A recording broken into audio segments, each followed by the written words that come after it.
बेटा होने की दवाई। आज हम उस कुरीति के बारे में बताएंगे जो शायद ही आपके घर की भी घटना हो। बहू बधाई हो, माँ बनने वाली है तू। अरे पोता चाहिए मुझे, पोता। हाँ। पर माँ जी, ये मेरे हाथ में थोड़ी ना है, ये तो ऊपर वाला है जो लड़का होगा या लड़की ये जानता है। अरे ऊपर वाले का ही तो रूप होता है डॉक्टर। चल वहां जाकर पता करते हैं कि तेरे कोख में लड़का है या लड़की। बहू परेशान हो जाती है, तभी बेटा आ जाता है। कैसी बात कर रही हो माँ? पहला बच्चा है हमारा, लड़का हो या लड़की हमें उससे कोई फर्क नहीं पड़ता। तो चुप कर। आज तू है तो कम से कम बहू के हाथ की 2 गरम रोटी मिल रही है, वरना बेटियों को तो निकल जाना है ससुराल। फिर हाथ चले तो ठीक, नहीं तो मरो भूखो। तो कैसी बात कर रही हो? आज के ज़माने में ऐसा कौन सोचता है? बहू जा बेटा कमरे में आराम कर, तेरी सास का तो काम है फालतू बोलना। बहू कमरे में चली जाती है। कमरे में भगवान के सामने हाथ जोड़कर बहू कहती है, हे भगवान, तेरा लाख लाख शुक्र है कि ससुर जी और ये सास की तरह सोच नहीं रखते, वरना पूरी गर्भावस्था के दौरान टेंशन लगी रहती कि लड़का होगा कि नहीं। लेकिन कहते हैं ना, जोरू से कौन जीता। सास अपने पति और बेटे दोनों को ये समझाने में कामयाब हो जाती है कि बेटी किसी काम की नहीं है, और बहू को डॉक्टर से दिखवा कर पता करो कि कोख में लड़का है या लड़की। फिर एक रोज, सुनो, शाम को तैयार रहना। वो क्या है ना, तुमको डॉक्टर के पास लेकर जाना है। क्यों, क्या हो गया? परसों ही तो डॉक्टर के पास से होकर आई हूँ, बोल रहे थे कि सब ठीक है। हाँ, उसके पास नहीं, दूसरे के पास जाना है। वो क्या है ना, तसल्ली के लिए दूसरे डॉक्टर की राय ले लेनी चाहिए। बीवी को भी लगता है कि पति बच्चे को लेकर फिक्रमंद है, तो वो तैयार हो जाती है। लेकिन सास और पति उसे डॉक्टर के पास ले जाते हैं, जहाँ सास डॉक्टर से कहती है, वो क्या है ना डॉक्टर, हमारी बहू पेट से है, तो ज़रा चेक करके बताइए ना, कोख में लड़का है या फिर लड़की। सास की बात सुनते ही बहू को गुस्सा आ जाता है, लेकिन उससे भी ज्यादा गुस्से में आ जाती है डॉक्टर। खड़े हो और निकलो, नहीं तो मैं अभी पुलिस को बुला लूंगी। देखा नहीं, बाहर साफ साफ लिखा है कि होने वाला बच्चा लड़का है या लड़की, ये जानना कानूनी अपराध है। अरे डॉक्टर साहब, काहे भड़की जा रही हैं? अरे पैसा चाहिए ना, पैसा हम देते हैं ना। क्यों माँ? तभी बीवी बोल पड़ती है, अच्छा तो ये कारण था कि आप लोगों ने डॉक्टर बदला। ये पैसे लेकर बता भी दे, लेकिन मैं अपना बच्चा किसी भी हालात में नहीं गिराऊंगी, चाहे वो लड़का हो या लड़की। समझे आप लोग? डॉक्टर बहू की बात पर उसका सपोर्ट करती है। शाबाश बेटी, अरे ऐसे लोगों को तो जेल के पीछे होना चाहिए। न जाने बेटा क्या दे देगा इन लोगों को। अरे बेटियों को देवी की तरह पूछते हो और सारा साल बेटी को मारते हो। रुको, अभी मैं पुलिस को बुलाती हूँ। डॉक्टर की बात से पति और सास घबरा जाते हैं और बहू को लेकर घर आ जाते हैं। अरे 6 गज की जबान है इस छोरी की, कैसे बोली जा रही थी लड़का हो या लड़की। अरे लड़की की शादी में लगता है 15 लाख है क्या तेरे पास? कमाई तो एक पैसे की नहीं, लेकिन जुबान देखो। पर माँ पहला बच्चा है, क्यों परेशान हो रही हो? सास को समझ में आ जाता है कि अब कुछ नहीं हो सकता। लड़का भी अब बहू के कहने पर ही चल रहा है, तो वो ठान लेती है कि वो अब किसी न किसी तरह कुछ ऐसा करेगी जिससे बहू की कोख पर पल रहा बच्चा गिर जाए।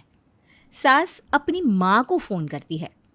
अरे क्या बताऊं माँ, मेरी बहू तो मान ही नहीं रही है कि वो कोई दवाई खा ले जिससे बेटा हो जाए। अरे मेरा काम तो बताना था, मैं तो बता ही सकती हूँ। मानना न मानना तुम्हारी बहू पर है। बस देख ले, बेटी हो गई तो पूरी जिंदगी रोएगी, समझ रही है ना? हाँ माँ, मैं तो समझ रही हूँ, लेकिन क्या बोलूँ, ये मेरी बहू। खैर, मैंने सोचा है कि अब उसे किसी ना किसी तरह गिरा दूंगी। पेट के बल गिरेगी तो। ना ये मत करना। अरे कोई बात नहीं। लेकिन सास ठान लेती है कि वो तो कुछ ऐसा करेगी जिससे बहू का बच्चा गिर जाए। बहू के कान तक सास की साजिश पहुंच जाती है। वो सोचती है कि उसकी सास पर बेटी का भूत सवार है। इससे पहले कि सास कोई गलत कदम उठाए, बहू ही घुटने टेक देती है। माँ जी, मैं बेटी होने की दवाई खाने को तैयार हूँ, लेकिन मेरी एक शर्त है। आप मेरे कोख में पल रहे बच्चे को कुछ नहीं होने देंगी। हाँ हाँ, अगर तू बेटा होने की दवाई खा लेती है तो मैं ऐसा क्यों करूंगी भला। सास बहू को दवाई ला कर देती है, लेकिन बहू वो दवाई नहीं खाती। उसे डर लगता है कि उस दवाई से उसके पेट में पल रहे बच्चे पर कोई बुरा असर ना पड़े। वो दवाई खिड़की के नीचे फेंक देती है। तो बहू, दवाई खा रही हो ना बेटा होने के लिए? हाँ हाँ माँ जी, बिल्कुल। सास भी खुश रहती है।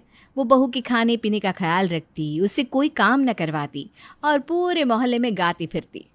अरे देखना, मेरा तो पोता ही होगा। ऐसे कैसे बोल सकती हो चाची? गर्भ का रहस्य तो भगवान भी ना समझा। सास धीरे से मुस्कुराती है, क्योंकि वो तो यही समझ रही है कि दुनिया में सबसे ज्यादा बुद्धिजीवी वही तो है। देखो, अब जो भगवान ना समझ पाया वो मैं समझ गई। चलती हूँ, बहू के मेवा खाने का वक्त हो गया है। सास अब बहू का ख्याल रखती, उसे खिलाती पिलाती और रोज उसे बेटा देने वाली दवाई देना ना भूलती। वहीं बहू भी दवाई को खिड़की से बाहर फेंक कर आराम की जिंदगी जी रही थी। बस बच्चा होने में कुछ ही महीने बाकी बचे थे और एक दिन। अरे घर के पीछे बहुत दिनों से सफाई नहीं हो रही है। कमला, कमला, जा जरा झाड़ू लगा दे घर के पीछे। अरे कितने मच्छर आने लगे हैं, सफाई हो जाएगी तो ठीक रहेगा।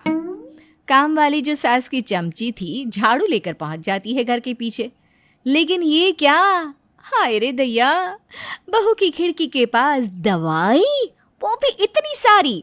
मैं तो आंटी जी को दिखाती हूँ, आखिर ये भाभी कर क्या रही है।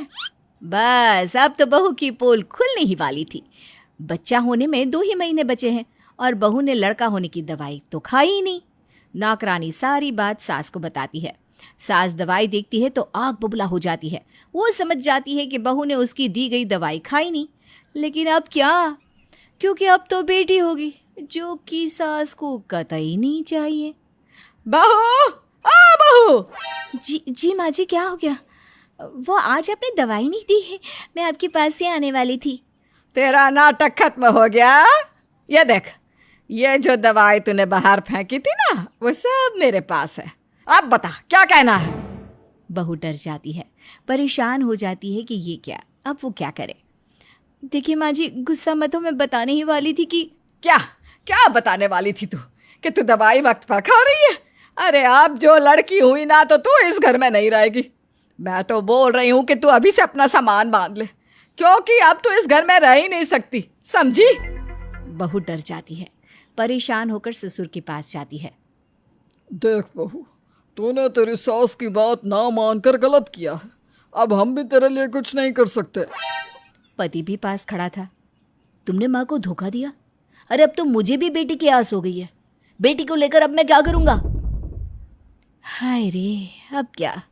घर में तो कोई साथ नहीं दे रहा है, लेकिन न जाने बहू को क्या होता है। वो अपना सामान उठाकर अपने मायके चली जाती है। 2 महीने बाद। बेटा, ए जी कहाँ हो आप? अरे मिठाई लाओ, खुशियाँ मनाओ, बहू को बेटा हुआ है।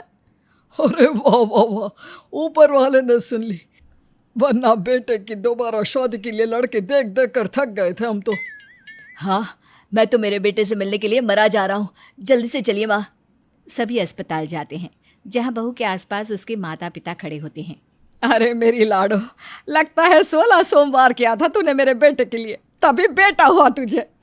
चल अब घर चलने की तैयारी कर। बहन जी, बेटी का सामान पैक करिए फटाफट। मेरा बेटा, चलो बेटा, अब अपने पापा के घर चलते हैं। रुकिए, बेटा लेकर कहाँ जा रहे हो? 2 महीने से कहाँ थे और अब बेटा होने पर अपना हक मना रहे हो? मेरी बेटी कहीं नहीं जाएगी। तो कैसी बात कर रही है बहन जी? अपनी ही बेटी का घर तोड़ रही हैं। तोड़ नहीं रही हूँ, ऐसे लोगों के पास दोबारा जाने से रोक रही हूँ जिनके लिए बहू सिर्फ बेटा पैदा करने की मशीन है।